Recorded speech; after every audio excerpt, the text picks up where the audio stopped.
No, listen, I'll tell you what, man. If I had all the time in the day, I would answer every single one of you guys. Some of the fights I wouldn't jump in and get involved because, there's too much back and forth when you guys start arguing with each other.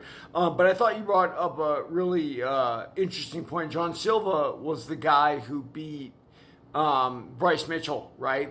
And Silva was an absolute animal in that fight.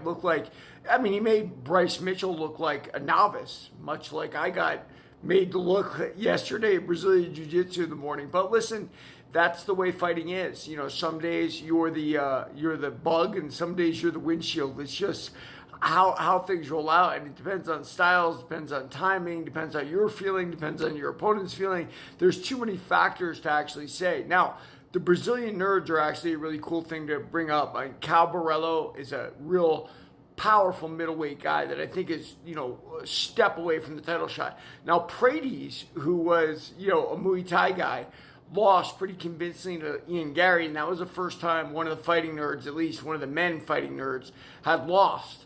And the idea behind the fighting nerds is that they supposedly study their opponent and bring a scientific approach to the ring. Do I believe that? I don't know. From what I've seen from the fighting nerds, they're just so dominant or so good, they decimate their opponents. I've seen that out of Cal. I've seen that out of Paredes. I've seen that out of John. And the other guy, whoever he is. Listen, I'm too old to remember all these guys' names, and they just burst on the scene recently. How do I think about it? Listen, teams are always good. The Scrap Pack was the original team where it was a bunch of friends supporting each other.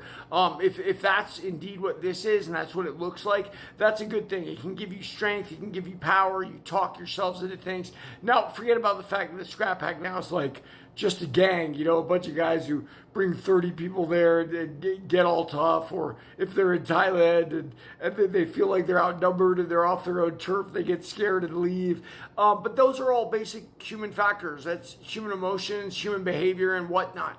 What do I think of Paredes losing to Ian Gary? I think Ian Gary's a tough out for anybody. He gave Shavkat a lot of trouble. If Ian Gary doesn't become UFC champion at some point, it'll just be timing rather than anything else.